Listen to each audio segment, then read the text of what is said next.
आत्मनिर्भर भारत की मुहिम को मजबूत और तेज करने के लिए इस बार के बजट में आयात किए जाने वाले कई तरह के सामानों पर कस्टम ड्यूटी बढ़ाने का ऐलान किया जा सकता है।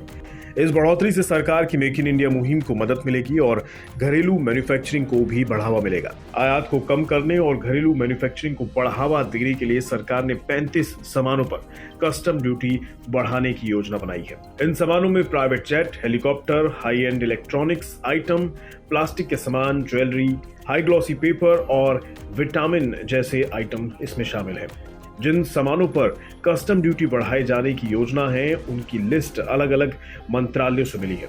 इस लिस्ट की समीक्षा के बाद माना जा रहा है कि अभी तक सरकार ने 35 आइटम्स पर आयात शुल्क बढ़ाने का मन बना लिया है।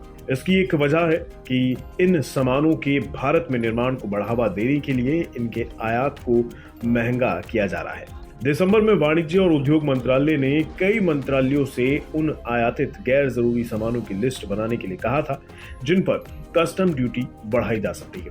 सरकार चालू खाते के घाटे को लेकर भी आयात को कम करने की कोशिशों में जुटी है।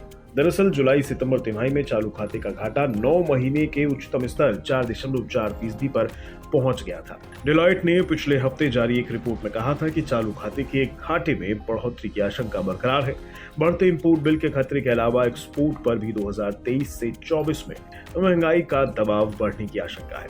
जानकारों के मुताबिक लोकल डिमांड से एक्सपोर्ट ग्रोथ को पछाड़ने के साथ मर्चेंट ट्रेड डेफिसिट $25 अरब प्रति महीना रह सकता है। यह आंकड़ा चालू खाते के घाटे को जीडीपी के 3.2 से 3.4% के बराबर रखने में कामयाब हो सकता है।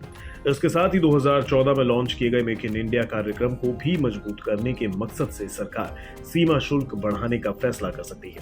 पिछले बजट में भी वित्त मंत्री ने नकली ज्वेलरी, छाते और ईयरफोन जैसे सामानों पर आयात शुल्क बढ़ाकर इनके घरेलू मैन्युफैक्चरिंग मजबूत करने पर जोर दिया था।